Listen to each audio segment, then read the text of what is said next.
Hello everyone. आज का जो क्वेश्चन किया गया है, इस क्वेश्चन को सॉल्व करने के लिए हमें पहले कुछ बेसिक कॉन्सेप्ट्स को समझना होगा। तो चलिए पहले बेसिक कॉन्सेप्ट्स की बात करते हैं। तो सबसे पहले आपको पता होना चाहिए कि ऑक्सीडेशन और रिडक्शन क्या है। तो ऑक्सीडेशन का 10th क्लास में जो डेफिनेशन बताया गया है वो है एडिशन ऑफ ऑक्सीजन या फिर रिमूवल ऑफ हाइड्रोजन। लेकिन इस क्वेश्चन के आंसर को अगर आप डीपली समझना चाहते हैं तो आपको ऑक्सीडेशन का 11th-12th का जो डेफिनेशन है, थोड़ा सा जो एडवांस वर्जन है उस पर जाना होगा। तो देखिए, ऑक्सीडेशन का मतलब होता है इंक्रीज इन ऑक्सीडेशन नंबर। अब ये पता करना पड़ेगा कि ऑक्सीडेशन नंबर क्या है। तो देखिए, जो एलिमेंट हैं जब वो कंपाउंड की फॉर्म में होते हैं, जैसे मैं कहूँ कि NaCl, अब या आप ले सकते हैं HCl।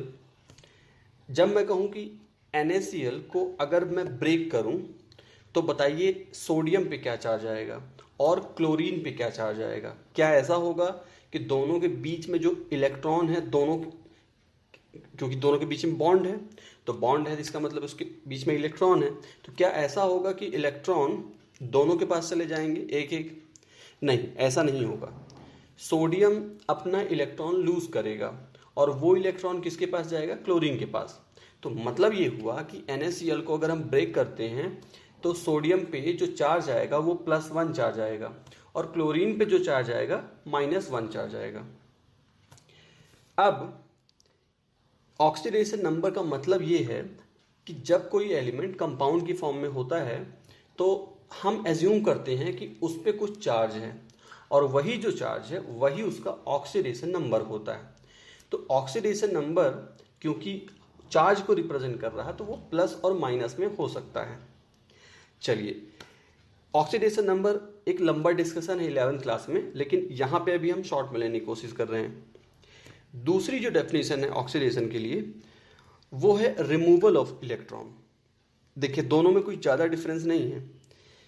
जब कोई भी, जैसे हम कॉपर की बात करें, कॉपर ये जो एलिमेंट है जब ये इलेक्ट्रॉन लूज करेगा तब बनाएगा Cu+। तो जब ये Cu की फॉर्म में था तब इस पे क्या चार्ज था? इस पे कोई चार्ज नहीं है, तो हम कहेंगे इस पे चार्ज 0 हुआ, यानी इसका ऑक्सीडेशन नंबर 0 हुआ। और जब इसने इलेक्ट्रॉन लूज कर दिया तब इस पे जो चार्ज आएगा +1 चार्ज आएगा। तो जब मैं कहता हूं कि बताइए कॉपर जब फ्री स्टेट में था और कॉपर जब आयन की फॉर्म में आ गया है तो ऑक्सीडेशन नंबर में क्या चेंज हुआ? तो आप कहेंगे जब फ्री स्टेट में था तब उस पर कोई चार्ज नहीं था, तब ऑक्सीडेशन नंबर कितना था? 0। और अब जब आयन की फॉर्म में आ गया है तब कितना चार्ज है? +1। तो आप कहेंगे कि 0 से +1 ऑक्सीडेशन स्टेट चेंज हो रहा है। तो ये इंक्रीज हो रहा है या डिक्रीज हो रहा है? तो इंक्रीज हो रहा है। तो ऑक्सीडेशन को आप या तो ये कह सकते हैं कि ऑक्सीडेशन नंबर इंक्रीज होगा तो ऑक्सीडेशन हो रहा है, या फिर इलेक्ट्रॉन का रिमूवल होगा। चलिए, अब जो भी मैंने बताया इन सब का जस्ट अपोजिट केस कहाँ हो जाएगा? रिडक्शन में। एक एग्जांपल लेते हैं। इस एग्जांपल में आप मान लीजिए कि कॉपर ऑक्साइड को अगर मैं ब्रेक करूं तो कॉपर ऑक्साइड जब ब्रेक होगा तो ऑक्सीजन 2 इलेक्ट्रॉन कॉपर के लेकर के अलग होगा। मतलब ये हुआ कि इस कंपाउंड में अगर हम चार्ज को एज्यूम करें तो कॉपर पे जो चार्ज होगा वो +2 होगा और ऑक्सीजन पे -2 होगा। तो दोनों चार्ज एक दूसरे को कैंसिल कर देंगे, तो इस तरह से ये कंपाउंड न्यूट्रल हो जाएगा। तो अगर मैं कहूँ कि भाई कंपाउंड पे क्या चार्ज है? कोई चार्ज नहीं है। लेकिन मैं कहूँ कि बताइए इसमें कॉपर का ऑक्सीडेशन स्टेट कितना है? तो आप कहेंगे +2 है और ऑक्सीजन का कितना है? -2 है। इसी तरह से H2 ये फ्री स्टेट में है। जब भी कोई एलिमेंट फ्री स्टेट में होता है तो उसका ऑक्सीडेशन स्टेट 0 लिया जाता है। इसी तरह से प्रोडक्ट में देखें, कॉपर, इसका भी ऑक्सीडेशन स्टेट 0 लिया है। और वाटर ये कंपाउंड हो गया, एलिमेंट नहीं है। तो अब कंपाउंड में हमें देखना होगा कि इस कंपाउंड को अगर ब्रेक किया जाए तो किस स्पीसीज पे क्या चार्ज आएगा। तो जो हाइड्रोजन है उस पर +1 चार्ज आएगा, 2 हाइड्रोजन है तो दोनों का मिला के +2 चार्ज हो गया, और एक ऑक्सीजन है उस पर -2 चार्ज रहेगा। तो इस तरह से वाटर का एक मॉलिक्यूल न्यूट्रल रहेगा। चलिए, अब रिएक्टेंट साइड पे जो कॉपर है उसका ऑक्सीडेशन स्टेट कितना है, ऑक्सीडेशन नंबर कितना है, +2 है। प्रोडक्ट में कितना है, 0 है। यानी कि इस रिएक्शन में कॉपर +2 से 0 की तरफ जा रहा है और जो हाइड्रोजन है वो 0 से +1 की तरफ जा रहा है। तो इंक्रीज कहाँ हो रहा है ऑक्सीडेशन नंबर, इंक्रीज हो रहा है हाइड्रोजन वाले केस में 0 से +1, और यहाँ तो डिक्रीज हो रहा है +2 से 0। तो जहाँ डिक्रीज होगा वहाँ रिडक्शन और जहाँ इंक्रीज होगा वहाँ ऑक्सीडेशन। ये बात समझ में आ गई। अब ये याद रखना है आपको, जिसका खुद का ऑक्सीडेशन हो रहा है, जिसका खुद का ऑक्सीडेशन हो रहा है वो सामने वाली स्पीसीज के लिए रिड्यूसिंग एजेंट की तरह एक्ट करता है, और जिसका खुद का रिडक्शन हो रहा है वो सामने वाली स्पीसीज के लिए ऑक्सीडाइजिंग एजेंट की तरह एक्ट करता है। तो ये बात समझ में आ गई कि इस रिएक्शन में जो रिएक्टेंट है अपने दो, उनमें से एक ऑक्सीडाइजिंग एजेंट है और दूसरा रिड्यूसिंग एजेंट है। अब बात करते हैं इलेक्ट्रोड पोटेंशियल क्या होता है। तो देखिए, इलेक्ट्रोड पोटेंशियल को डिफाइन करने के लिए आप ऐसे मानिए कि आपके पास कोई मेटल है ए, और आपने उस मेटल ए को उसके आयंस के सॉल्यूशन में डिप करके रखा हुआ है। इसी तरह से आपके पास एक दूसरा मेटल बी है और आपने उसे भी उसके आयंस के सॉल्यूशन में डिप करके रखा हुआ है। अगर हम इन दोनों सिस्टम को कनेक्ट कर दे किसी वायर से, तब या तो ऐसा होगा, ये दोनों इलेक्ट्रोड हैं, ए और बी दोनों ही इलेक्ट्रोड हैं, तब या तो ऐसा होगा कि एक इलेक्ट्रोड इलेक्ट्रॉन लूज करेगा तो दूसरा इलेक्ट्रॉन गेन करेगा। ऐसा नहीं हो सकता है कि दोनों ही इलेक्ट्रोड अपने अपने सॉल्यूशन में या तो गेन करने लग जाएं या लूज करने लग जाएं। ऐसा इसलिए नहीं हो सकता क्योंकि हमने इसे कनेक्ट कर रखा है। कनेक्ट कर रखा है तो एक तरफ से जब इलेक्ट्रॉन गेन होगा तो वही इलेक्ट्रॉन दूसरी साइड जाकर के दूसरे इलेक्ट्रोड को दिया जाएगा, तभी जाकर के पूरा सर्कुलेशन बन पाएगा और तभी इलेक्ट्रिसिटी जनरेट हो पाएगी। तो ये जो दो इलेक्ट्रोड हैं, इनमें से कोई एक इलेक्ट्रोड इलेक्ट्रॉन लूज करेगा, और जो इलेक्ट्रॉन लूज करेगा उसकी वजह से कुछ पोटेंशियल जनरेट होगा, और ये जो पोटेंशियल जनरेट होगा इसको बोलते हैं ऑक्सीडेशन पोटेंशियल।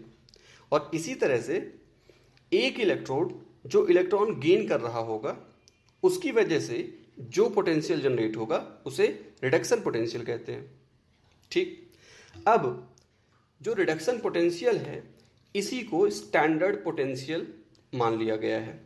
जो रिडक्शन पोटेंशियल है इसी को स्टैंडर्ड पोटेंशियल मान लिया गया है। किस लिए मान लिया गया है? तो देखिए, ये जो आप यहाँ पास सीरीज देख रहे हैं, इस सीरीज में आप देख रहे हैं लेफ्ट साइड में कुछ आयंस हैं, कुछ एलिमेंट हैं, और राइट साइड में वो कन्वर्ट हो रहे हैं आयंस में, स्पीसीज में, और इधर कुछ वैल्यू दे रखी है। ये जो वैल्यू है ये रिडक्शन पोटेंशियल की है। आप कहेंगे कि अगर ये रिडक्शन पोटेंशियल की वैल्यू है तो ऑक्सीडेशन पोटेंशियल की वैल्यू क्या होगी?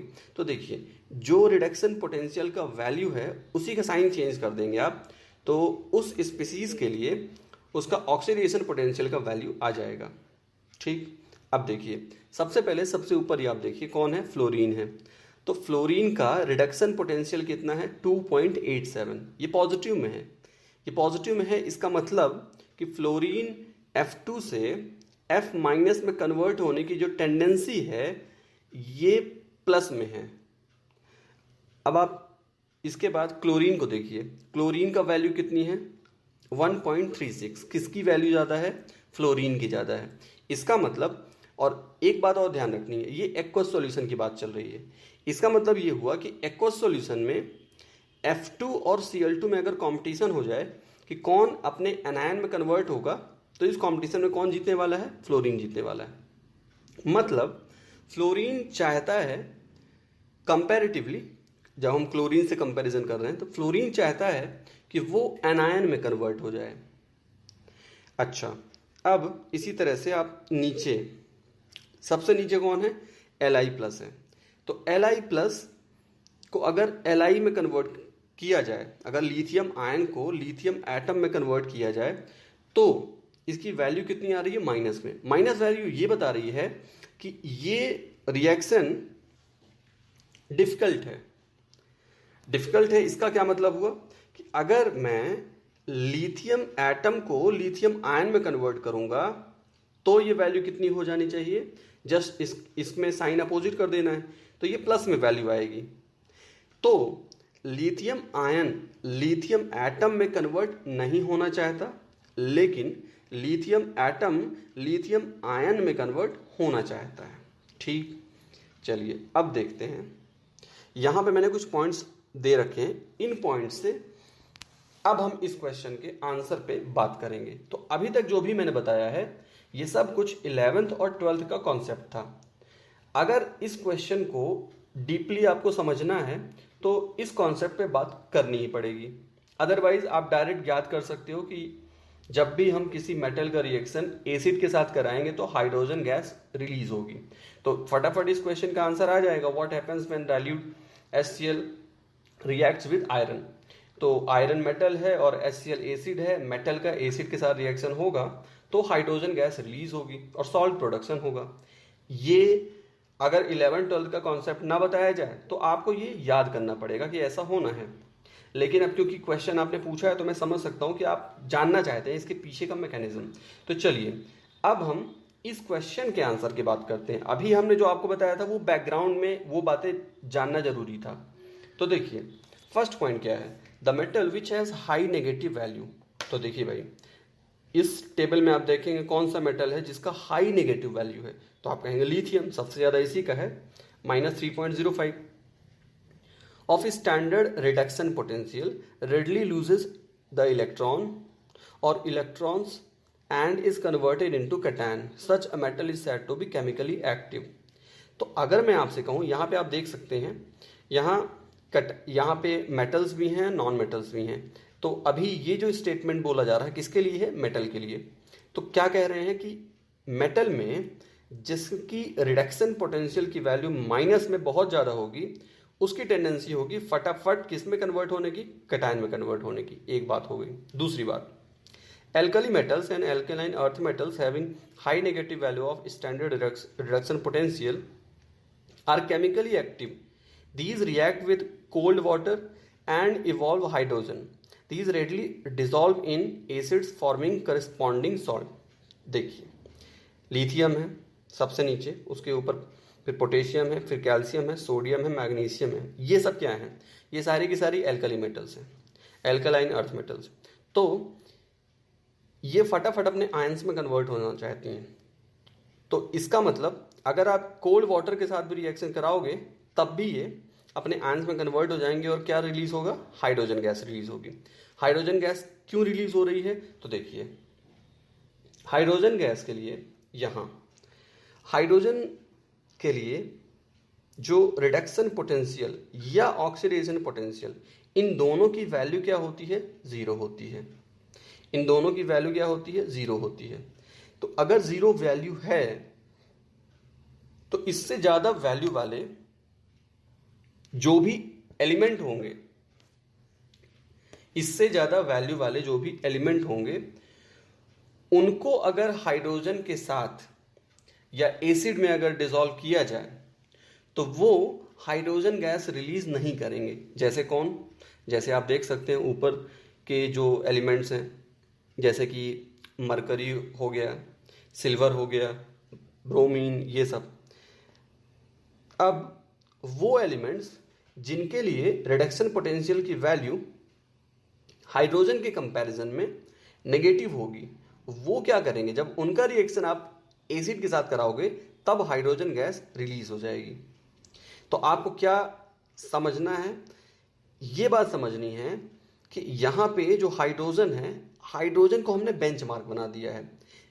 जो भी एलिमेंट्स हैं जिनकी रिडक्शन पोटेंशियल की वैल्यू पॉजिटिव में आ रही है, वो जब एसिड के साथ रिएक्शन करेंगे तो हाइड्रोजन गैस रिलीज होगी, और वो एलिमेंट्स जिनकी वैल्यू हाइड्रोजन से कम है यानी माइनस में है, जब उनका रिएक्शन हम हाइड्रोजन के साथ एसिड के साथ कराएंगे तो हाइड्रोजन गैस रिलीज हो जाएगी।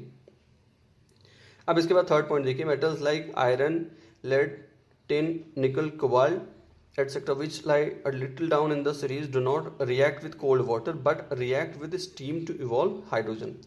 तो अब ये बात समझ में आ गई कि जो सबसे नीचे लिथियम, पोटेशियम, कैल्शियम है ये बहुत रिएक्टिव है, और इनसे थोड़ा कम रिएक्टिव कौन है, ये लेड, टिन, निकल, कोबाल्ट, ये सब। लास्ट है metals like copper, silver and gold which lie below hydrogen are less reactive and do not evolve hydrogen from water. यहाँ पे अगर एसिड के साथ भी रिएक्शन करेंगे तब भी ऐसा ही होगा, हाइड्रोजन गैस रिलीज नहीं होगी। तो ये इसका कॉन्सेप्ट था। इसको ऐसे भी समझ सकते हैं कि HCl में जब आप आयरन ऐड करोगे तो HCl में H+ आयन है, Cl- आयन है, और आपने ऐड क्या किया है, आयरन। अब आयरन अगर Fe2+ में कन्वर्ट होता है, आयरन अगर Fe2+ में कन्वर्ट होता है तब इसके लिए जो वैल्यू होनी चाहिए, जैसे कि आप देख सकते हैं Fe2+ अगर Fe में कन्वर्ट होता है तो वैल्यू किस में है, माइनस में। तो अगर मैं जस्ट अपोजिट बात करूं, मैं कह रहा हूं कि आयरन को अगर आयरन +2 में कन्वर्ट होना हो तब क्या वैल्यू होगी, तो जस्ट इसकी अपोजिट होगी, यानी माइनस में पहले थी तो अब प्लस में हो जाएगी। तो ये बात पता चली कि आयरन एटम आयरन आयन में कन्वर्ट जब होगा तो इसकी जो वैल्यू होगी पॉजिटिव होगी। अब हाइड्रोजन की बात करते हैं। इस सिस्टम में हाइड्रोजन H+ की फॉर्म में है, वो H+ से अगर H2 बनाता है तो वैल्यू कितनी होती है, 0। अब अगर दोनों में कंपटीशन हो जाए तो कौन जीतने वाला है, यहाँ पे आयरन एटम जीतने वाला है। तो इसलिए हम जैसे ही आयरन के साथ रिएक्शन कराएंगे HCl का तो फटाफट जो आयरन एटम्स हैं वो कन्वर्ट हो जाएंगे आयरन आयंस में। अब ऐसा करने से जो ये 2 इलेक्ट्रॉन रिलीज हुए हैं, ये इलेक्ट्रॉन फटाफट किसके पास जाएंगे, H+ के पास, और क्या बना देंगे, H+ के पास जाते ही ये बन जाएगी हाइड्रोजन गैस। अब मान लीजिए अगर यहाँ पे हम कोई दूसरी मेटल ले लें जैसे कॉपर, तो देखिए कॉपर की वैल्यू आप देखेंगे यहाँ से, तो कॉपर आयन जब कॉपर एटम में कन्वर्ट होता है तो वैल्यू कितने में होती है, प्लस में होती है। लेकिन हमने यहाँ पे क्या ऐड किया है, आयन तो ऐड नहीं किया, हमने तो एटम ऐड किया। तो एटम जब आयन में कन्वर्ट होगा तो वैल्यू क्या होगी, जस्ट अपोजिट, यानी +0.34 से -0.34 हो जाएगी। अब इसका किससे कॉम्पिटिशन होने वाला है, फिर से हाइड्रोजन से होने वाला है। लेकिन अब क्या भाई, हाइड्रोजन की वैल्यू 0 है लेकिन इसकी वैल्यू तो माइनस में हो गई ना, तो अगर इन दोनों में कॉम्पिटिशन होगा तो कौन जीतने वाला है, इस बार तो हाइड्रोजन जीत जाएगा। तो जीत जाएगा इसका मतलब क्या है कि हाइड्रोजन H+ की फॉर्म में ही रहेगा, वो H2 नहीं बनाएगा। क्यों, क्योंकि कॉपर जो है वो कॉपर आयन में कन्वर्ट हो ही नहीं पा रहा है, और अगर नहीं हो पा रहा तो इलेक्ट्रॉन रिलीज कर ही नहीं पा रहा है, और अगर इलेक्ट्रॉन रिलीज कर ही नहीं पा रहा है तो जो हाइड्रोजन आयंस हैं उनको हाइड्रोजन में कन्वर्ट करने के लिए इलेक्ट्रॉन कहाँ से मिलेंगे। तो आई होप आपको इस तरीके से भी बात समझ में आ गई होगी। मैं इस बात को समझता हूँ कि 10th के स्टूडेंट के लिए अभी, जबकि उसको लॉकडाउन में प्रॉपर तरीके से कॉन्सेप्ट बताया नहीं गया, तो ये समझना काफ़ी मुश्किल है। लेकिन फिर भी आपका क्वेश्चन था तो मैंने इसका पूरी कोशिश की है कि इसको इजी से इजी तरीके से बता सकूं। लेकिन फिर भी कुछ डाउट होता है तो आप कमेंट करके बता सकते हैं।